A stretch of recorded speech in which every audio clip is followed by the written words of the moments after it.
अस्सलामुअलैकुम everyone, welcome to जोर का जोड़। मीरब जीशान की तरफ से आपको बहुत बहुत खुशामदीद। यकीनन आप सब बिल्कुल ठीक होंगे और आज मैं आपको बताती चलूं कि मेरी बाएं जानिब जो बैठे हैं, आज इनका जन्मदिन है, इनकी बर्थडे है। तो इन सबको आप सब की तरफ से मैं कह देती हूँ कि हाफिज साहब many many happy returns of the day and happiest birthday to you. बहुत शुक्रिया मीरब, बहुत शुक्रिया आपका, बहुत शुक्रिया।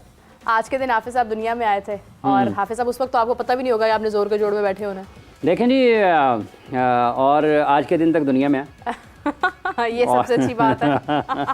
बहुत बहुत शुक्रिया। और अल्लाह का शुक्र है, जितना भी शुक्र अदा करें हर गुज़रते सांस के साथ तो अल्लाह की रहमत है। और अल्लाह ताला का जितना शुक्र अदा करें वो का। मैं आपका बहुत शुक्रिया, आपने याद रखा, और उन तमाम लोगों का जिन्होंने याद रखा इस अपनी पैगामात के मौका पर दुआएं दी हैं। आप सबका बहुत बहुत शुक्रिया। ये बिल्कुल ऐसे ही है। भारत से स्पेशली संजय शिंदे ने आपको जो है वो विश किया है। अभी तक तो मेरे पास यही एक नाम आया है, जैसे जैसे और नाम आते रहेंगे मैं हाफिज़ साहब को बताती रहूँगी। लंबी फहरिस्त है, काफ़ी चाहने वाले हैं हाफिज़ साहब के। इसी के साथ प्रोग्राम का बाकायदा आगाज़ करते हैं। हाफिज़ साहब, आज के दिन जब आपकी बर्थडे है तो ये एक वो महीना है कि जब चैंपियंस ट्रॉफी भी काबिल ज़िक्र है और टिकट्स भी काबिल ज़िक्र हैं। और कल जब हम बात कर रहे थे उस वक्त तक तो हमें यही पता था कि टिकट्स जो हैं वो इस टाइम तक जो है वो आ जाएंगी सामने और वो सेल होना शुरू हो जाएंगी। और आज जब हम अपने दिन का आगाज़ कर रहे हैं तो हमारे पास ये खबर है कि आधे ही घंटे में तमाम इंडिया पाकिस्तान के टिकट जो हैं वो सोल्ड आउट। देखिए, इसमें कोई शक नहीं है मेरा कि जब आप पाकिस्तान इंडिया के मैच की बात करते हैं, हालांकि वो पाकिस्तान इंडिया का मैच है और पाकिस्तान में नहीं हो रहा है। हाँ। कल जैसा कि यहाँ पर इंग्लैंड और ऑस्ट्रेलिया का मैच जो कि चैंपियंस ट्रॉफी में कदावी स्टेडियम में खेला जाना है, उसके लिए लोगों का जोशो खरोश देखने लायक था कि लोग मतलब एक ऐसे भी शायक थे क्रिकेट के जो कि मियांवाली से टिकट लेने के लिए आए इस मैच के लिए कि वो कदावी स्टेडियम में ये मैच देखना चाहते हैं इंग्लैंड और ऑस्ट्रेलिया का। तो पाकिस्तान इंडिया का मैच तो ज़रा नहीं बहुत मुख्तलिफ होता है इस एतबार से, और ये हमेशा होता है बिलखुसूस जब आईसीसी के इवेंट्स हो रहे होते हैं और दुनिया में किसी भी जगह हो रहे हों आईसीसी के इवेंट्स, और पाकिस्तान इंडिया का मैच ये कुछ ज़्यादा वक्त लेता नहीं है। जब भी टिकट्स आप इसको कल सिलसिला शुरू होता है टिकट्स की फ़रोख्त का, ऑनलाइन बैठे हों, फिज़िकल हो, कोई भी तरीका हो कि अगर आपने जाकर ख़ुद लेने हैं या फिर आपने ऑनलाइन उनकी टिकटें हासिल करनी हैं तो उसमें कोई ज़्यादा वक्त लगता नहीं है। तो ये एक इस पाकिस्तान इंडिया के मैच की अहमियत है और यही इसकी खासियत है जो इसको दुनिया भर के शायकीन क्रिकेट को इसके साथ जोड़े रखती है। और लाख बातें करें आप, इससे इख्तलाफ करें आप, इसको बुरा भला कहें, जो भी आपका ये नुक्ता नज़र है, मुख्तलिफ लोग हैं, मुख्तलिफ उनकी सोच है और मुख्तलिफ उनके सोचने का अंदाज़ है, मुख्तलिफ उनके नुक्ता नज़र हैं, लेकिन जब इंडिया पाकिस्तान के मैच की बात होती है तो वो तमाम चीज़ें बिल्कुल पस पर्दा चली जाती हैं। ये जितने भी लोग वो पाकिस्तान को पसंद करें या ना करें, लेकिन इंडिया को पसंद करें तो देखने तो पाकिस्तान के साथ ही मैच आते हैं ना। कभी किसी और मैच की ऐसे खबर नहीं बनी कि इंग्लैंड ऑस्ट्रेलिया है या इंडिया इंग्लैंड है या इंडिया ऑस्ट्रेलिया है या कोई भी मैच है, भले वो फाइनली क्यों ना हो। चूँकि इंडिया बड़ा मुल्क है, वहाँ पर उनके शायकीन की तादाद भी बहुत ज़्यादा है, क्रिकेट वहाँ पर उसको बड़ा मुख्तलिफ दर्जा हासिल है इंडिया में। और अगर वो किसी जैसा कि वो आईसीसी के 2023 के वर्ल्ड कप में फाइनल में पहुँचे तो क्राउड था, लेकिन वो जोश जज्बा, वो जोशो खरोश, वो जुनून अगर इंडिया पाकिस्तान का मैच इंडिया में हो रहा हो तो वो ज़रा बहुत मुख्तलिफ होता है। तो ये ताकत है इंडिया पाकिस्तान के क्रिकेट मैच की, क्योंकि आप जो मर्ज़ी कर लें वो जो एक राइवलरी है वो डेवलप नहीं हो पाती कंपटीशन के एतबार से। और अगर पाकिस्तान कंपटीशन में ऊपर रहता है तो लोगों में इसका जोश जज्बा, इसकी लगन, दिलचस्पी और इंतज़ार बढ़ता चला जाएगा। माजी करीब में जितने भी मैचेस पाकिस्तान ने आईसीसी के इवेंट्स में खेले हैं ना मीरब, उसमें पाकिस्तान की कारकर्दगी को बहुत अच्छी नहीं रही है, लेकिन उसके बावजूद भी लोगों में एक इंतज़ार ज़रूर रहता है। 24 के T20 वर्ल्ड कप में पाकिस्तान एक लो स्कोरिंग मैच हारा इंडिया से और उसके बाद पाकिस्तान का वर्ल्ड कप का सफ़र ख़त्म हुआ। 2023 के वर्ल्ड कप में अहमदाबाद में पाकिस्तान हारा। अब पाकिस्तान ने एक मरतबा फिर यूएई में खेलना है इंडिया के साथ, तो हमें उम्मीद है कि पाकिस्तान अच्छा खेले। और वहाँ पर ये भी, इसमें भी कोई दूसरी राय नहीं है कि भारत की टीम को सपोर्ट करने वालों की तादाद ज़्यादा होगी। शायकीन क्रिकेट जिनका ताल्लुक़ भारत से होगा या भारत की टीम के सपोर्ट करने वाले होंगे, नंबर्स में वो ज़्यादा हो सकते हैं और ये कोई अचंभे की बात नहीं है, ये कोई गैर मामूली बात नहीं है। लेकिन जब आप जीतते हैं, जब ऑस्ट्रेलिया और इंडिया का फाइनल हो रहा था 2023 के क्रिकेट वर्ल्ड कप में, तो पैट कमिंस से ये सवाल हुआ था कि ये 1.25 लाख लोग होंगे तो क्या इनको दबाव तो नहीं होगा, इस किस्म का कोई सवाल। तो उन्होंने कहा था कि हम अपनी कारकर्दगी से खामोश करा देंगे। तो इससे फ़र्क नहीं पड़ता कि पूरे स्टेडियम में भी आपको कोई एक भी आपका सपोर्टर ना हो, हिमायती ना हो, लेकिन अगर आप अच्छी क्रिकेट खेलते हैं, अगर आप फतेहाब होते हैं, तो फिर वो सब चीजें बेमानी जो शोर होता है वो फिर खामोश हो जाता है। और बिल्कुल जैसे हाफिज साहब आपने एक बैकग्राउंड बताई कि पाकिस्तान ने जिस तरह से मैचेस खेले और फिर फैंस का जिक्र हुआ, मैं पर्सनली मेरा ज़ाती ख्याल है कि अगर इंडिया पाकिस्तान आता तो शायद पाकिस्तान से भी बहुत लोग थे जो भारत को सपोर्ट करते, जो विराट कोहली के चाहने वाले हैं, जो विराट के नारे लगाते हैं उस वक्त। ऐसा नहीं है कि अब शाहीन बॉलिंग कर रहे होते तो वो एक तरफ विराट के नारे भी लग रहे होते, एक तरफ शाहीन के भी नारे लग रहे होते, मगर ये है कि पाकिस्तान में दुनिया भर में लोग हैं जो मोहब्बत करते हैं इंडियन क्रिकेटर से भी, पाकिस्तान क्रिकेटर से भी, और ये राइवलरी अपनी जगह पर है।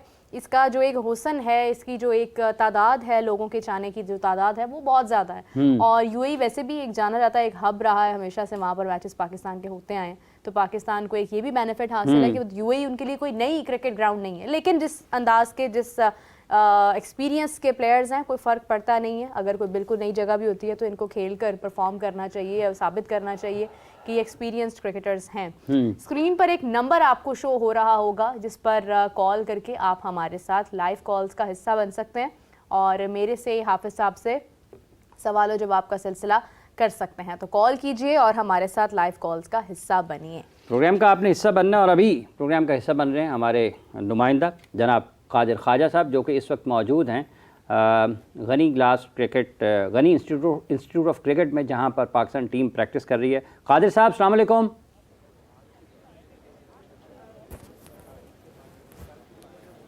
वालेकुम अस्सलाम हाफिज साहब। वालेकुम अस्सलाम मीरब। बहुत शुक्रिया कादिर साहब। क्या हालात व वाक़यात हैं वहाँ पर जब आप इस वक्त मौजूद हैं गनी इंस्टीट्यूट ऑफ क्रिकेट में, जहाँ पर पाकिस्तान टीम प्रैक्टिस कर रही है? तफसीलात इसकी ज़रा बताइएगा। इसका आज है प्रैक्टिस सेशन, कल क्या होगा, परसों क्या होगा, और खिलाड़ी कब से कब तक यहाँ पर प्रैक्टिस करेंगे? कौन इसको इस वक्त लीड कर रहा है? वहाँ पर कोचिंग स्टाफ में कौन मौजूद है? कौन कौन से खिलाड़ी आए हैं? ज़रा तफसीलात से आगाह करें हमारे देखने वालों को।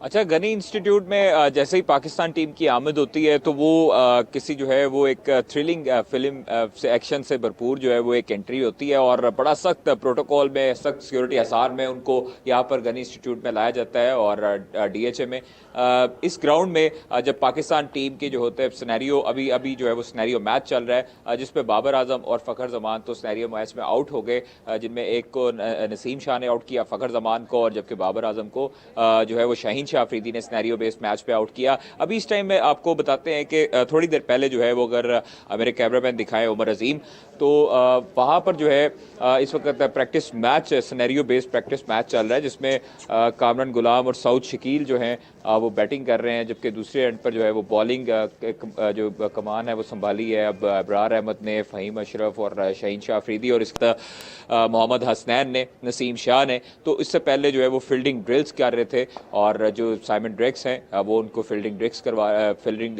जो है वो ड्रिल्स करवा रहे थे। उसके साथ साथ आकिब जवेद जो है वो इसकी मॉनिटरिंग कर रहे हैं इस कैंप की, और आकिब जवेद के साथ साथ यहाँ पर शाहिद असलम जो है दूसरे एंड पर फ़खर जमान को जब आउट हुए हैं फ़खर जमान, तो फिर उसके बाद उनको इनफरादी तौर पर एक ट्रेनिंग करवा रहे हैं और उनकी बैटिंग प्रैक्टिस करवा रहे हैं। कामरान गुलाम और सऊद शकील की बात करें तो सिनेरियो बेस्ड मैच में बड़े उम्दा एक कॉन्फिडेंट नजर आए और बड़ी उम्दा परफॉर्मेंस अभी तक दे रहे हैं और बड़ी अच्छी शॉट्स लगाई हैं उन्होंने शाहीन शाह अफरीदी को, नसीम शाह को, मोहम्मद हसनैन को, फ़हीम अशरफ को, और बड़ी उम्दा बैटिंग कर रहे हैं कामरान गुलाम और सऊद शकील उनका बहुत भरपूर तरीके से साथ दे रहे हैं। चूँकि यहाँ पर बाउंड्री जो है वो बनिस्बत कज़ाफ़ी स्टेडियम के छोटी है थोड़ी सी, तो यहाँ पर जो है वो हाफ एच का बाउंड्री पे हमने देखे हैं कि मुतअद्दिद छक्के जो हैं वो लगाए हैं सऊद शकील ने, और इसी के साथ साथ तक ड्राइव्स खेली हैं कामरान गुलाम ने। तो उसके बाद जो है वो सिनेरियो बेस्ड मैच जैसे ही ख़त्म होगा तो ये तकरीबन जो है वो 25-25 ओवर्स पर मुश्तमिल सिनेरियो बेस्ड मैच होगा। उसके बाद कल जो है वो शाम के वक्त में 6:30 बजे यहाँ पर दोबारा गनी इंस्टीट्यूट ऑफ क्रिकेट में डीएचए में प्रैक्टिस सेशन होगी पाकिस्तान की। आज जो है वो रात को लेट नाइट नाइट न्यूजीलैंड की टीम भी पहुंच जाएगी एयरपोर्ट लाहौर पर। उसके बाद सख्त सिक्योरिटी असार में उनको भी निजी होटल में मुंतकिल किया जाएगा और कल जो है वो न्यूजीलैंड की टीम रेस्ट करेगी, जबकि परसों जो है वो उसके बाद पाकिस्तान टीम और न्यूजीलैंड टीम दोनों जो है वो गद्दाफी स्टेडियम में प्रैक्टिस करेंगी। वहाँ पर जो है वो शेड्यूल है 6:30 बजे शाम को ट्रेनिंग सेशन, और गद्दाफी स्टेडियम आपको पता है कि रेडी हो चुका है हाफिज साहब और मीरब, तो इसलिए गद्दाफी स्टेडियम को अब इसलिए यहाँ पर गनी इंस्टीट्यूट में ये प्रैक्टिस सेशन करवाया गया कि वहाँ पर अभी जो फाइनल टचेज हैं वो 2 दिन में मुकम्मल कर लिया जाए। उसके बाद 2 दिन के बाद गद्दाफी स्टेडियम में पाकिस्तान और न्यूजीलैंड की टीमें जो हैं वो प्रैक्टिस करेगी। फिर साउथ अफ्रीका की टीम आ जाएगी, फिर 8 तारीख को मैच है पाकिस्तान और न्यूजीलैंड के दरमियान, जबकि जनूबी अफ्रीका की टीम LCC ग्राउंड में प्रैक्टिस करेगी। तो अभी तक की ये सूरत हाल थी, ये सारी अभी है। अभी फर्स्ट इनिंग जारी है जिसमें रिजवान जो है वो दूसरी साइड के कप्तान हैं, शहीनशाह अफरीदी भी हैं, उसके साथ साथ दूसरी जो साइड है उसके बाबर आजम कप्तान हैं, सऊद शकील हैं, जबकि साथ ही साथ कामरान गुलाम हैं, उस्मान खान अभी विकेट कीपिंग के फ़राइज़ सर अंजाम दे रहे हैं। जबकि हमने मुतअद्दिद जो है वो लड़कों को देखा है कि वो चांसेस जिस तरह सिनेरियो बेस्ड एक मैच होता है उनको रोल दिया जाता है। आकिब जवेद बाहर यहीं से कंटिन्यू करते हैं, ये कॉलर भी हमारे साथ हैं। अस्सलाम वालेकुम जी, कौन बात कर रहे हैं, कहाँ से बात कर रहे हैं? हाँ जी, मैं ताकिब बात कर रहा हूँ रावलपिंडी से। जी फरमाइए। मैं कहना चाह रहा था कि अभी जो ट्राई सीरीज होगी, अगर हम सुफियान मुकीम को भी टीम में डालते हैं, वैसे तो सिलेक्शन हो चुकी है, लेकिन अगर हम उसको भी डालते हैं तो वो ज्यादा बेहतर नहीं था प्लान की जगह, क्योंकि ऑलरेडी आपको पता है कि यहाँ पे सही मशरफ को भी आपने टीम में डाला हुआ है, 4 फास्ट बॉलर्स के अलावा भी आपके हैं। तो जो पाकिस्तान की जिस तरह की पिचेज है या दुबई की जो पिचेज है उस पर स्पिन ट्रैक ज्यादा बेहतर होता है, हम वहाँ पे स्पिनर ज्यादा बेहतर बॉलिंग कर सकते हैं। बिल्कुल सही है, बहुत शुक्रिया आपका। कादिर, सवाल आपने यकीनन सुना होगा और इसी से मुतालिक मेरा सवाल है कि जिस तरह से अभी हमारे तमाम प्लेयर्स जो हैं वो मैं परफॉर्म करते हुए नज़र आ रहे हैं, तो हमें उनकी फॉर्म का भी थोड़ा बहुत अंदाज़ा हो रहा होगा, कौन कितना कॉन्फिडेंस के साथ खेलता हुआ नज़र आ रहा है, कौन थोड़ा सा घबराया हुआ नज़र आ रहा है। अव्वल तो तमाम प्लेयर्स हमारे एक्सपीरियंसड हैं, लेकिन एक प्रेशर हैंडलिंग एक होती है जो नज़र आ रही होती है, आपको प्रैक्टिस के दौरान ही कुछ चीज़ें समझ आ जाती हैं। तो अगर हम बात करें तो क्या आपको लगता है कि इस स्क्वाड के अंदर कहीं ना कहीं अगर सुफियान होता तो ज़्यादा फिट स्क्वाड हमारा हो जाता, या आपको तसल्ली है कि ठीक है यही हमारे खिलाड़ी जो हैं ये आगे जाके परफॉर्मेंसेस दे देंगे?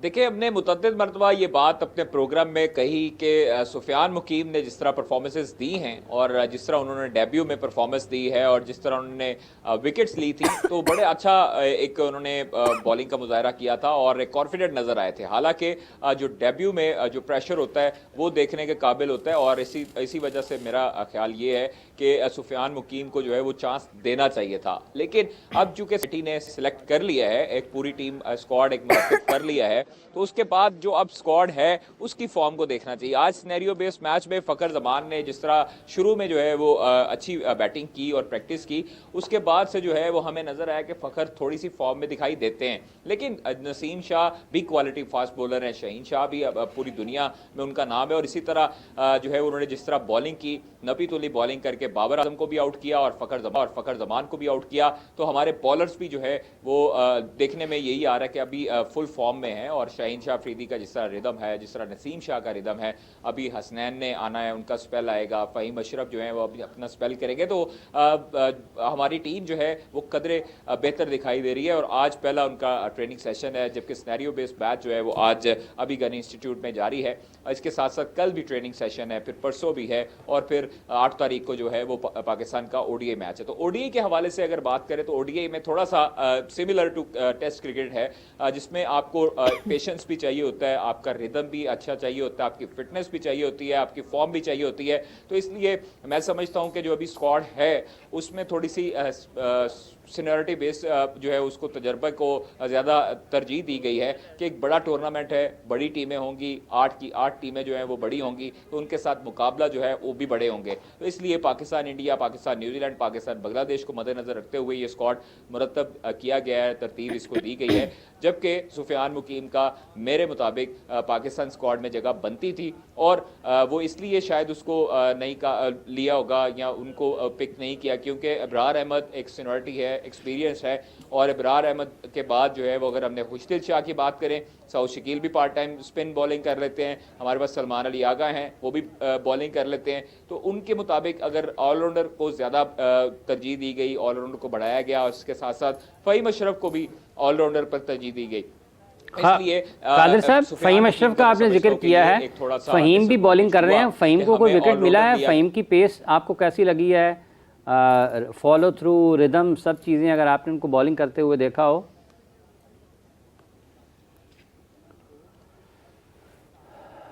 देखिए फ़हीम हमें मुकम्मल तौर पर फिट दिखाई दी हैं क्योंकि वो बांग्लादेश प्रीमियर लीग से रिसेंटली आए हैं और उसके साथ आते साथ ही पाकिस्तान टीम को ज्वाइन किया, पाकिस्तान टीम के साथ हैं और पाकिस्तान की तरफ से अभी बॉलिंग की है। तो उनके जो भी ओवर्स हुए हैं वो हमने देखे हैं, बड़े उम्दा लाइन लेंथ पे बॉलिंग की है और अभी तक उनको विकेट तो हासिल नहीं हुई, लेकिन उनको रन्स जो कंसीड हो रहे थे नसीम को या शाहीन को, वो उस तरह फ़हीम को जो है वो रन कंसीड नहीं हुए। अलबत्ता फ़हीम ने बॉल जो है वो बिल्कुल लाइन लेंथ पे अच्छी तरीके से की, डिसीव हुए कामरान गुलाम भी और सऊद शकील भी मुतअद्दिद मरतबा 3 ओवर अभी तक फ़हीम अशरफ कर चुके हैं, तो अभी तक तो बेहतरीन दिखाई दे रहे हैं, रिदम में दिखाई दे रहे हैं फ़हीम। बिल्कुल सही है। बाबर आजम की बात की जाए, कादिर, जिस तरह से आपने बताया कि वो आउट हुए हैं, क्या आपको लगता है कि वो वही गलती दोहरा रहे हैं जो पहले दोहराते आए हैं, जिसकी वजह से वो कम रन्स के ऊपर हमें आउट होते नजर आए हैं, या कुछ बेहतरी नजर आई है उनकी फॉर्म में, उनकी टेक्निक में?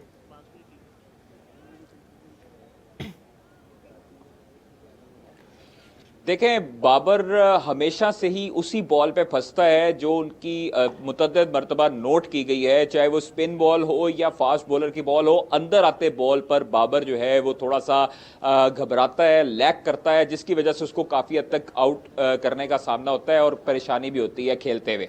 हालांकि उनकी जो लेग साइड पे जो फ्लिक शॉट है वो बड़ी अच्छी है, पक्की है, लेकिन जो फास्ट बॉलर है को अंदर आते बॉल पर उनको आउट करता है, जबकि स्पिनर जो है वो भी जब पैड पे लगती है बॉल, उस पे ज्यादातर हमें बाबर को आउट होते देखा है जा सकता है। शाहीन ने जो बॉल किया है, शाहीन ने अपना टिपिकल जो पहला ओवर किया, दूसरा ओवर किया, वो इसी तरह एक बॉल बाहर किया, दूसरा अंदर किया, तो बाबर जो है वो उसके बाद रिसीव हुए और पैड पे खाने के बाद LBW आउट हुए और बाहर जो है वो पवेलियन की तरफ वापस चले गए। तो बाबर को ये वाली गलतियां बार बार दोहरानी नहीं चाहिए। हालांकि सीनियर बैटर है, पूरी दुनिया में उनका नाम है, रैंकिंग में उनका नाम है, जबकि बाबर आजम मुतअद्दिद मरतबा हमें देखा जा सकता है कि या तो अंदर आते वाली बॉल पे आउट होते हैं या शॉर्ट मिड विकेट पर फील्डर खड़ा होता है, उस पर पुल शॉट खेलते हुए वहां पर जो है वो कैच आउट हो जाते हैं। तो ये चीज़ें अगर हमें नज़र आ रही हैं तो फिर कोचिंग स्टाफ को भी नज़र आनी चाहिए और बाबर आजम को खुद भी बेहतर तरीके से पता होना चाहिए। शायद बाबर ने मुतअद्दिद मरतबा ये भी कहा है कि मुझे ज़्यादा पता है और मैं कोचिस जो है वो उनसे जो है वो हट के ट्रेनिंग करना चाहता हूँ, और मुतअद्दिद मरतबा गनी इंस्टीट्यूट में भी ट्रेनिंग करते देखा जा सकता था बाबर को, जबकि LCC ग्राउंड में इनफरादी तौर पर भी बाबर जो है वो मुतअद्दिद मरतबा खुद भी ट्रेनिंग करते दिखाई दी है, किसी कोच के साथ बाकायदा तौर पर उस तरह ट्रेनिंग करते दिखाई नहीं दी है, जो कि एक जो है वो आपको खुद सोचना चाहिए कि अगर आपकी फॉर्म अच्छी नहीं है, अगर आपके पास थोड़ा सा आप उस पर बैटिंग टेक्निक में आप बेहतरी नहीं ला रहे, तो फिर आपको कोचिस की मदद लेनी चाहिए। कोई भी अगर सीखने का अमल देखे सारी जिंदगी जारी रहता है और बाबर के लिए यही चीज़ है कि उसको सीखना चाहिए और अपनी गलती बार बार दोहरानी नहीं चाहिए। पाकिस्तान की रीढ़ की हड्डी की मांद है बाबर आजम और पूरी दुनिया की तवक्कुआत बाबर आजम के साथ है, तो इसलिए बाबर को चाहिए कि लोगों की उम्मीदों पर पूरा उतरे। चाहे ऊंच नीच इंसान की जिंदगी में आते रहते हैं, अगर उनकी फॉर्म अच्छी नहीं थी तो उसको बेहतर बनाने की जरूरत है और उनकी फॉर्म एक दो हमारे साथ। अस्सलाम वालेकुम जी, कौन बात कर रहे हैं, कहाँ से बात कर रहे हैं? वालेकुम सलाम जी, गुजरावाला से इमरान बात कर रहा हूँ। जी जी इमरान, फरमाइए। जी कैसी है मैम, ठीक ठाक है? जी जी अल्हम्दुलिल्लाह। मैम मैं पूछना चाहता हूँ कि ये जो ICC का टूर्नामेंट हो रहा है पाकिस्तान में, ये T20 है कि वनडे है? वनडे फॉर्मेट है ये। Thank you so much. अगर वनडे है तो फिर वनडे की टीम सिलेक्ट करनी चाहिए थी ना इनको। ये T20 खेल के आ रहे हैं सारे लड़के, जो 3 आ रहे हैं नए, तो इनको चाहिए था कि वो वनडे वाले लड़के रखते। अभी ये T20 की फॉर्म में उनको परफॉर्मेंस भी इनको टीम में एंड कर लिया है, उन्होंने दाखिल कर लिया। बिल्कुल सही है, बहुत शुक्रिया आपका, thank you so much. Qadir, आप मौजूद हैं खिलाड़ियों के पास और सवाल जो है वो इसी मुतालिक आया है कि ODI फॉर्मेट है या T20 है। अगर ODI है तो फिर T20 की टीम क्यों शामिल कर दी गई है? फ़हीम अशरफ, खुशदिल, क्या वजह है? बिल्कुल मेरा, मैं अभी मोहम्मद रिजवान से ये और यहाँ आकिब जावेद साहब से यही पूछता हूँ कि अगर ये लोगों का सवाल है, और खुशदिल शाह से भी पूछता हूँ कि भाई आप तो T20 में परफॉर्म करके आए थे, तो फिर आप ओडीआई में क्यों आप ओडीआई की टीम में क्या कर रहे हैं? फ़हीम अशरफ से भी पूछ के बताते हैं। लेकिन जो लगता है यही है कि डोमेस्टिक में जो चैंपियंस कप हुआ उस पर फ़हीम अशरफ ने अच्छी परफॉर्मेंस दी। जो नेशनल T20 कप, उसके बाद जो 4 डे कप हुआ, कायद आज़म ट्रॉफी हुई, उसमें फ़हीम की अच्छी परफॉर्मेंस थी, ऑलराउंडर परफॉर्मेंस थी। जबकि BPL में खुशदिल शाह और जो चैंपियंस कप थे उसमें भी खुशदिल ने बड़ी अच्छी परफॉर्मेंसेज दी थी। यह सिर्फ BPL के बलबूते पर उनकी परफॉर्मेंसेज नहीं जज की गई, उनकी सिलेक्शन नहीं हुई। अलबत्ता जो डोमेस्टिक था पाकिस्तान का, जिसमें चैंपियंस कप थे और कायद आज़म ट्रॉफी थी, उसको मद्देनजर रखकर पाकिस्तान टीम की सिलेक्शन की गई है। कादिर, और मैं इसी कतई वजह कलामी से की माजरत चाहती हूँ, मुझे यहीं पर हाफिज साहब आपसे सवाल करना है इसके मुतालिक कि अगर हम देखें हमारे पास ओडीआई की बात जिस तरह से कादिर ने की कि हमारे पास डोमेस्टिक के अंदर जो है परफॉर्मेंस हमें नज़र आती है, अगर हम फ़हीम की बात करते हैं, हमारा अभी रीसेंट जो हमने ओडीआई मैचेस खेले हैं उसमें कौन से लोग थे जो अभी स्क्वाड में शामिल नहीं हैं? देखिए, इरफान न्याजी को नहीं शामिल किया, साइम इंजर्ड हो गए और उस वजह से वो टीम का हिस्सा नहीं है। फिर सुफियान मुकीम भी उनको भी शामिल नहीं किया गया। और पाकिस्तान अगर क्रिकेट टीम को देखते हैं तो गुज़िश्ता 6, 7, 8 माह के दौरान जहादात खान को वाइट बॉल क्रिकेट में पाकिस्तान क्रिकेट बोर्ड के सिलेक्शन कमेटी के जो फ़ैसला साज हैं वो उनको मौक़े दे रहे थे, और ये लग रहा था कि शायद ये आने वाले दिनों में इनको पाकिस्तान क्रिकेट टीम का हिस्सा बनाया जा सकता है।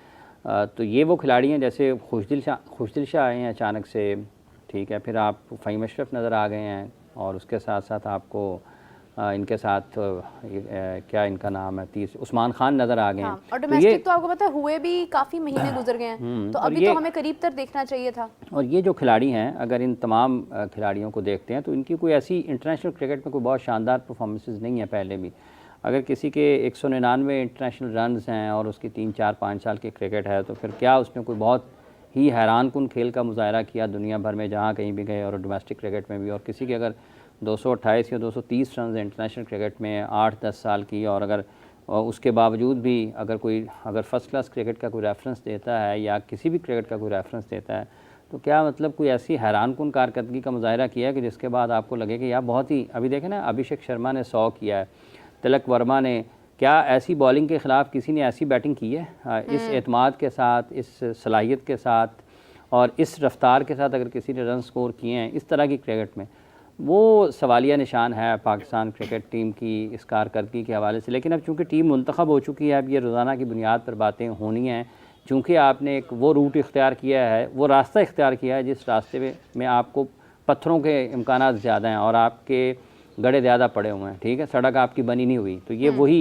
एक रास्ता है जिस पर जब आपकी गाड़ी स्मूथ नहीं चल रही होगी तो जाहिर सी बात है आपको झटके लगेंगे। तो ये सवालात एक झटकों की मानद हैं। क्या आपको लोग हैरान हैं, मतलब अचानक से हो क्या गया है? हाँ। तो ये उसी के ऊपर हैं। ठीक है, मतलब ये जब आपने डिबेट करनी है, जब आपने बातचीत करनी है, आपने दलाइल देना है, तो आप कहेंगे ना चैंपियंस कप में उसने ये खेल लिया, वहाँ पर उसने खेल लिया, वहाँ पर उसने खेल लिया, तो फिर इरफान न्याजी को भी भेज देते कहीं पे, वो भी खेल लेता। उसको आपने कैंप में डाल दिया, उसको तो मौका ही नहीं मिला ना खेलने का।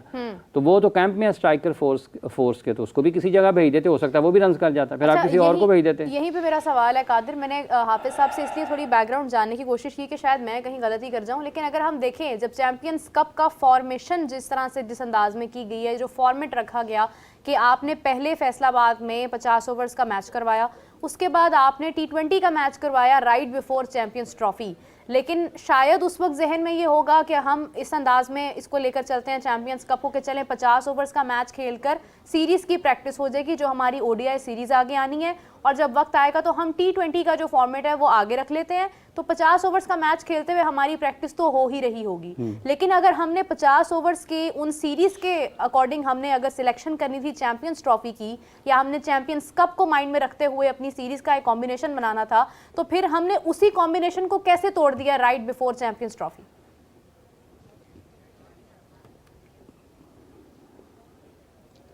देखिए मीरब, यहाँ पर अगर हम बात करें डोमेस्टिक के साइंसदानों की, तो डोमेस्टिक के जो साइंसदान हैं वो उनको ये सोचना ज़रूर चाहिए था इस हवाले से कि आपने राइट बिफोर चैंपियंस ट्रॉफी अगर चैंपियंस T20 कप करवाना है तो फिर आपका जो चैंपियंस ट्रॉफी का जो फॉर्मेट है वो ओडीआई पर मुश्तमिल है और आपको चैंपियंस ओडीआई कप नहीं करवाना चाहिए था उसका आगाज। उसका आगाज आप चैंपियंस T20 कप से रखते और आप राइट बिफोर चैंपियंस ट्रॉफी आप डोमेस्टिक में आप ओडीआई के साथ जाते ताकि आप उन लड़कों को आप फ्रेश आप उन लड़कों का टैलेंट निकालते जिन्होंने परफॉर्मेंस दी थी और चैंपियंस ट्रॉफी से पहले ये वाला फॉर्मेट खेलते ताकि उनकी प्रैक्टिस एक लंबे फॉर्मेट के हवाले से भी हो जाती। क्योंकि यहां पर जो है वो आप देखें कि ओडीआई जो है उसकी डिमांड उसकी मांग बहुत कम हो चुकी है पूरी दुनिया में और अब जो है वो मैक्सिमम टेस्ट सीरीज होती है या T20 सीरीज होती है। लोग जो है वो इन दोनों फॉर्मेट्स को देखना चाहते हैं और ओडीआईज को जो है वो ज़्यादातर तरजीहात में शामिल नहीं किया जाता, इसलिए शायद पाकिस्तान क्रिकेट बोर्ड के डोमेस्टिक डिपार्टमेंट से थोड़ी सी चूक हो गई, गलती हो गई। जो साइंसदान ये चीज़ें बनाते हैं, जो सारी ये चीज़ें तरतीब देते हैं डोमेस्टिक का शेड्यूल, उनको ये चीज़ सोचनी चाहिए थी कि पाकिस्तान का जो आगे चैंपियंस ट्रॉफी की जो टीम बननी है, स्क्वाड बनना है, वो चैंपियंस कप से और डोमेस्टिक से काजिल ट्रॉफी के मिलाकर वनडे कप से मिलाकर आपने एक टीम तरतीब देनी है जो कि T20 आपका फॉर्मेट होता पहले, उसके बाद वनडे का फॉर्मेट होता। और ये वाली बातें हम लोग जिस वक्त चैंपियंस T20 कप बाद में था और चैंपियंस ओडीआई कप जो था वो पहले था, उस वक्त भी हमने काफ़ी हद तक इस चीज़ को उजागर किया था और होश दिलाने की कोशिश की थी। लेकिन जो डोमेस्टिक के लोग हैं पाकिस्तान क्रिकेट बोर्ड में वो ज़्यादा समझदार हैं और उनको ज़्यादा इस चीज़ का इल्म है। वो ना तो किसी का जवाब देते हैं ना ही किसी का फ़ोन उठाते हैं। तो इसलिए पाकिस्तान क्रिकेट बोर्ड के सरबराहान से ये गुजारिश है कि डोमेस्टिक को अगर आपने बेहतर करना है तो डोमेस्टिक के लोगों को बेहतर कीजिए ताकि वो किसी का जवाब दें और किसी को आगे बताने के मजाज भी हों, बता भी सकें कि पाकिस्तान क्रिकेट का ये डोमेस्टिक डिपार्टमेंट है, इसको कैसे बेहतर बनाने की वो कोशिशें कर रहे हैं, वो कैसे इसको बेहतर बना सकते हैं। बिल्कुल सही, बहुत शुक्रिया आपका। अच्छा जी, खालिद साहब, जब ये बात कर रहे हैं हम ये पाकिस्तान के डोमेस्टिक सर्किट के हवाले से, इंडिया पाकिस्तान के मैच की टिकटों की क्या खैर खबर है, क्या इत्तलात हैं, क्या हो रहा है? सुना बहुत मतलब इतनी तेज़ी से इतनी तेज़ रफ्तारी के साथ जैसे वो ट्रेन चली हुई है, दुबई से अबू धाबी चलती है ना, वो भी बहुत हाई स्पीड पे चलती है, तो ये इस किस्म का कोई चल गई है?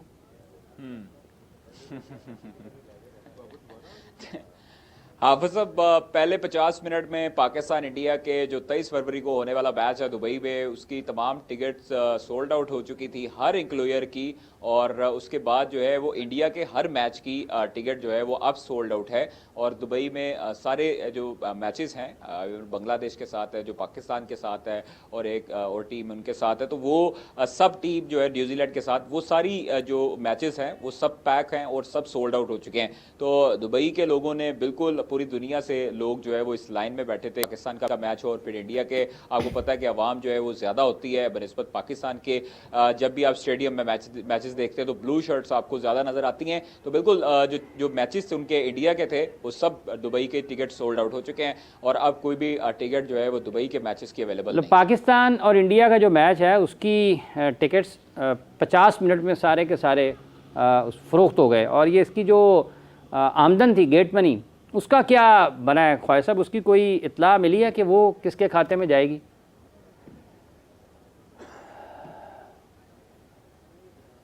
देखिए जी, पाकिस्तान क्रिकेट बोर्ड से मुतअद्दिद लोगों से मैंने पूछने की कोशिश की है और पाकिस्तान क्रिकेट बोर्ड का कोई भी फ़र्ज जो है वो ये बताने के इस वक्त जो है वो मजाज नहीं है और बताना भी नहीं चाहता कि पाकिस्तान क्रिकेट बोर्ड के पास है इसकी गेट मनी या एमिरेट्स क्रिकेट बोर्ड के पास है। लेकिन हमारे सोर्सेज ये बताते हैं कि जो कॉन्ट्रैक्ट हुआ है वो ये हुआ है कि ECB ने अपने पास रखनी है, प्रमोशन करनी है, उसकी गेट मनी, उसकी टिकट सेलिंग और तमाम चीज़ें जो है वो एमिरेट्स क्रिकेट बोर्ड ही कर रहा है।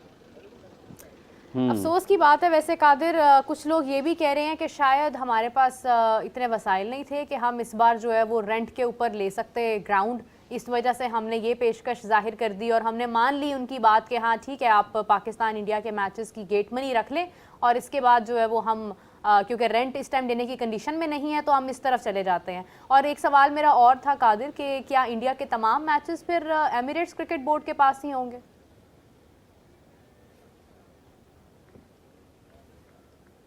जी बिल्कुल, जो मेरी इतला है, जो मुझे सोर्सेज बताते हैं वो यही है कि इंडिया के तमाम मैचेस जो कि होस्ट कर रहा है Dubai cricket stadium, Emirates cricket board के पास ही इसकी सारी कैंपेन जाएगी, सारी प्रमोशन होगी और सारी गेट मनी जाएगी।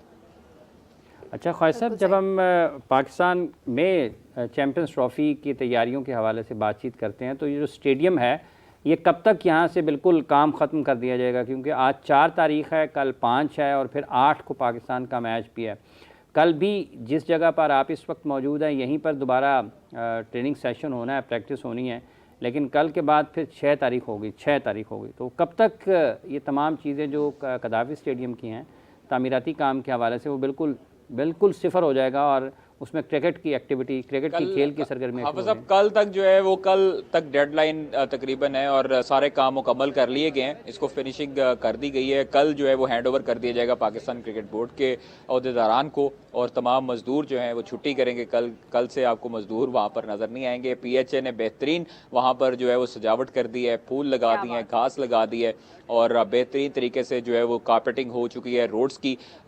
सब कुछ अल्लाह का शुक्र है कि वक्त के मुताबिक और बेहतरीन हो चुका है। 6 तारीख को पाकिस्तान और न्यूजीलैंड की दोनों टीमें जो है वो इसीलिए कदाफ़ी स्टेडियम में उनका प्रैक्टिस सेशन जो है वो शेड्यूल करवाया गया है ताकि स्टेडियम जो है वो उनकी भरपूर तैयारी भी वो देख सकें। उसके बाद अभी कुछ देर पहले मुतअद्दिद क्रिकेटर जो है वो पाकिस्तान के उन्होंने भी कदाफ़ी स्टेडियम का विज़िट किया और वहाँ पर जो है वो देखा कि कदाफ़ी स्टेडियम कितना खूबसूरत तरीके से तैयार हो चुका है। तो बस कल जो है वो गनी इंस्टीट्यूट में यहाँ पर पाकिस्तान की टीम ट्रेनिंग करेगी शाम को और फिर उसके बाद परसों से 6 तारीख से पाकिस्तान और न्यूजीलैंड दोनों टीमें जो है वो वहाँ पर गद्दाफी स्टेडियम में प्रैक्टिस सेशन का आगाज़ करेंगी। अच्छा कादिर, एक और सवाल, मुझे पता है आप काफ़ी देर से हमारे साथ हैं और यकीनन माइक एक ही कंडीशन में पकड़ के आपके हाथ भी थक गए होंगे, लेकिन मैं छोटा सा सवाल एक और करना चाहूँगी कि अगर हम बात करें उन रेस्टोरेंट्स के बारे में, क्योंकि मेरा एग्जैक्टली वहाँ पर गुजर हुआ नहीं वहाँ से, तो मैंने देखा नहीं है कि क्योंकि वो भी बंद थे और अभी जिस तरह से सारा काम मुकम्मल होगा तो फिर वो तमाम चीज़ें मामूल के मुताबिक वापस आ जाएंगी। लेकिन क्या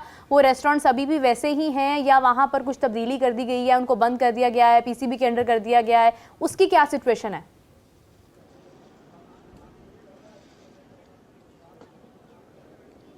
नहीं, वो 5 महीने से पहले ही बंद है जब से कंस्ट्रक्शन जारी है और 5 महीने हो गए हैं। वहाँ पर कोई भी रेस्टोरेंट और कोई भी मार्की जो है वो अवेलेबल नहीं थी, ओपन नहीं थी। अलबत्ता अब ये PSL के बाद ही जाकर इनका कॉन्ट्रैक्ट रिन्यू होगा और उसके बाद नए कॉन्ट्रैक्ट साइन होंगे, फिर नए वेंडर्स भी वहाँ पर आएंगे, नए वहाँ पर रेस्टोरेंट्स वाले भी आएंगे। जो लोग पुराने हैं कंटिन्यू करना चाहते हैं वो भी साथ आ सकते हैं। तो मुतअद्दिद लोग ऐसे हैं जो दोबारा कंटिन्यू करेंगे क्योंकि गद्दाफी स्टेडियम की दोबारा रेनोवेशन हो गई है, ओपनिंग होगी। उसके बाद जो है वो यहाँ पर क्योंकि बॉल लगने का बड़ा खदशा होता है और मुझे जो है वो वॉच आउट की कॉल आई तो मीरब साहिबा मैं यहाँ पर जो है वो हेलमेट पहन के खड़ा होना चाहिए था मुझे और इसलिए यहाँ पर जो है वो एक खौफ ये भी आता है क्योंकि पीछे जो है वो बैट्समैन जब शॉट लगाता है तो उस वक्त वहाँ से पता नहीं लगता, सिर्फ वॉच आउट की कॉल आती है। इसलिए मैं बता रहा था कि वहाँ पर रेस्टोरेंट जो है वो रेस्टोरेंट्स जिन्होंने कंटिन्यू करना हुआ इस टाइम पे बैटिंग कर रहे हैं कामरान गुलाम है बैटिंग एंड पर और जो बॉलिंग एंड पे हैं वो हैं सऊद शकील हैं और उसके साथ नसीम शाह बॉलिंग कर रहे हैं। हारिस रऊफ बॉलिंग कर रहे हैं, नसीम शाह जो है वो फील्डिंग पे हैं और शहीन शाह दूसरी मिड ऑफ पे हैं। मिड ऑन पे जो है वो नसीम शाह हैं, हारिस रऊफ बॉलिंग कर रहे हैं और बहुत तेज़ बॉलिंग की है, शॉर्ट पिच डिलीवरी थी कामरान गुलाम को और बड़ी उम्दा बॉलिंग कर रहे हैं हारिस रऊफ भी, हसन भी, ख्वाजा साहब ज़्यादा बॉल जाने के इम्कानात किस जगह पर हैं? कादिर साहब की तरफ ही हैं। मेरी तरफ ही आ सकते हैं क्योंकि बिल्कुल लॉन्ग ऑन पे खड़ा हूँ और इससे भी ज़्यादा अच्छी जगह पर जहाँ पे बॉल लगने के इम्कानात ज़्यादा हों तो वो अगर आप 2 बैट्समैनों के पास जाके खड़े हो जाएं तो कैसा रहेगा? क्या ही बात है ना, वहीं लाइव इंटरव्यू हो जाए रिजवान का भी, नसीम शाह का भी। बिल्कुल ठीक रहेगा। अफसाब मुझे लगता है आप मुझे जिंदा नहीं चाहते हैं। नहीं मैं जिंदा चाहता हूँ लेकिन चाहता हूँ थोड़ा सा आपकी खबर भी बन जाए जरा। खैरियत से रहें। बहुत शुक्रिया कादिर आपका, thank you so much. Match enjoy हम जानते हैं दरअसल बॉल का खदशा नहीं, आपको थकावट हो गई है खड़े हो के, लेकिन कोई बात नहीं, आप अपना काम कीजिए, इंटरव्यूज कीजिए और खबरें निकलवाइए फाख्ता को काम पर के साथ। हाफिज साहब, हारिस बॉलिंग कर रहे थे, वैसे भी छक्कों के खदशे तो थे, आ सकता था कोई ना कोई 6। देखिए बात यह है कि प्रैक्टिस सेशन हैं और बुनियादी तौर पर उस ट्राई नेशन सीरीज़ की तैयारी है जहां पर पाकिस्तान ने खेलना है। हाँ। ये बिल्कुल किसी को सबसे पहले बात तो यह है कि बाज़ औक़ात ऐसा भी होता है कि आपको ट्रेनिंग सेशन में भी बॉल लग जाता है खुदा न खास्ता, तो पाकिस्तान क्रिकेट टीम के ये खिलाड़ी बचे रहें उससे और अपनी फॉर्म फिटनेस के हवाले से या जो उस एक माहौल में उन्होंने आना है जिसके बाद उन्होंने इंटरनेशनल क्रिकेट खेलनी है, तो तो ये उनको अपने आप को एक तरीके से दोबारा इकट्ठे होने का मौका है और अच्छी क्रिकेट खेलें। आने वाले दिनों में पाकिस्तान के लिए सबसे बड़ा मसला या सबसे बड़ा हदफ यही होगा कि वो इस ट्राई नेशन सीरीज़ का फ़ायदा कैसे उठाते हैं। 2 मैचेस पाकिस्तान ने खेलने ना, एक न्यूजीलैंड के साथ खेलना है, एक साउथ अफ्रीका के साथ खेलना है। तीसरा भी खेलें, अल्लाह करे कि तीसरा भी खेलें और उसमें जीते हैं। तो पाकिस्तान अगर ये तीनों मैचेस जीत कर जाता है चैम्पियंस ट्रॉफी में और ये जो खिलाड़ियों को शामिल किया गया है अगर ये परफॉर्म कर जाते हैं तो पाकिस्तान के बारे में गुफ्तगू ज़रा बेहतर अंदाज में शुरू हो जाएगी और जिन खिलाड़ियों पर एतमाद है, अगर वो रन्स बुनियादी तौर पर जो रन्स करने के लोग हैं ना, हारिस, शाहीन, नसीम, अगर ये तीनों विकटें लेंगे तो पाकिस्तान का कॉन्फिडेंस मुख्तलिफ होगा। अगर बाबर, रिजवान, फ़खर ये रन्स करते हैं तो पाकिस्तान का कॉन्फिडेंस मुख्तलिफ होगा। अगर बाबर, रिजवान, फ़खर रन्स नहीं करते हैं तो पाकिस्तान दबाव में आएगा। शाहीन, हारिस, नसीम विकटें नहीं लेते हैं इन सैफरी मैचों, सैफरी की सीरीज़ में, तो पाकिस्तान पर दबाव आएगा, क्योंकि ये वो लोग हैं किसी भी टीम की कामयाबी के लिए बिलखुसूस टूर्नामेंट्स में आपके टॉप क्रिकेटर्स का परफॉर्म करना ज़रूरी होता है। अगर आप माजी करीब में 2024 के क्रिकेट वर्ल्ड कप का भी देखें तो जो टीम वो फाइनल जीती है इंडिया, आप देखें कि फाइनल में पूरे टूर्नामेंट में विराट कोहली ने रन्स नहीं किए लेकिन फाइनल में रन्स किए, हार्दिक ज़रूरत थी, ठीक है, हार्दिक पांड्या ने परफॉर्मेंसेस दी। अक्षर नौजवान खिलाड़ी थे, वो अपना हिस्सा डालते हैं दरमियान में, ठीक है।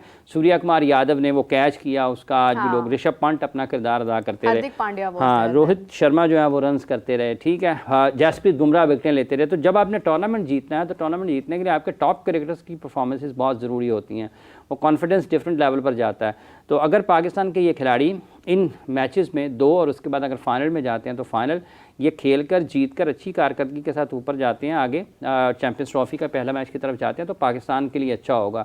साथ में ये जो उन्होंने एक गैर मामूली अंदाज में सिलेक्शन हुई है, क्योंकि उस्मान खान का किसी भी प्लेइंग 11 में आना तो मुश्किल दिखाई देता है। फ़हीम का भी जैसे हमने कल यहाँ पर प्लेइंग 11 में आई थी तो उनके लिए भी ज़रा मुश्किल हो सकता है, लेकिन अगर आ भी जाते हैं तो फिर उनको परफॉर्मेंसेस देनी चाहिए, अच्छी कारकर्दगी का मुजाहरा करना चाहिए और जो तनकीद हो रही है उनको अपनी कारकर्दगी से जवाब दे सकते हैं, ये बेंच पर बैठ के जवाब नहीं दे सकते हैं। और अगर वो अच्छा खेल पेश करेंगे तो पाकिस्तान में सब लोग खुश होंगे, क्योंकि कोई ये तो नहीं चाहता कि पाकिस्तान की टीम कामयाबी हासिल न करे। पाकिस्तान की टीम को जीतना चाहिए और यही खिलाड़ी हैं जिन्होंने पाकिस्तान के लिए एजाज़ात हासिल करने हैं और यही खिलाड़ी हैं जिनसे हमें तवक्कुआत हैं। नहीं करेंगे तो वो एक अलग बात है, जब नहीं करेंगे तो उसके हालात देखे जाएंगे, क्यों नहीं किया, किसने क्या किया, तो फिर उस वक्त बात होगी। लेकिन अभी तक तो पाकिस्तान को इन्हीं से उम्मीदें हैं और यही हैं जिन्होंने परफॉर्मेंसेस देनी है। अगर नहीं देंगे तो फिर हो सकता है बहुत सारे ऐसे हैं जिनके लिए ये आखिरी टूर्नामेंट साबित हो। बिल्कुल ऐसे ही है, इसके बाद कैरियर में काफ़ी तब्दीली आ सकती है। और जैसा हाफिज़ साहब अभी तनकीद की बात कर रहे थे, तो मीडिया वाहिद एक ऐसी फील्ड है जहाँ पर तनकीद भी बहुत वाज़े अंदाज में होती है और फिर तारीफ़ भी बहुत वाज़े अंदाज में होती है। तो अगर कोई अच्छी परफॉर्मेंस देता है तो उसकी तारीफ़ भी बेशुमार अंदाज में की जाएगी, और अगर कोई अच्छी परफॉर्मेंस नहीं देता है तो फिर तनकीद भी यहाँ से बहुत ज़्यादा होती है। लेकिन ये कि वी विश के पाकिस्तान टीम अच्छा परफॉर्म करे, हम तारीफ़ों के पुल बांधें और हम इस तनकीद के सिलसिले से बाहर आके तारीफ़ के सिलसिले को शुरू करें। इसी के साथ जो मुझे और हाफिज़ साहब को दीजिए इजाज़त, अपना बहुत सारा ख्याल रखिएगा, कमेंट ज़रूर कीजिएगा, सवालात ज़रूर कीजिएगा। कोशिश करेंगे अगले प्रोग्राम में 4 बजे आपको फिर ज्वाइन करने के साथ साथ आपके सवालात भी शामिल करें। Take care, bye bye.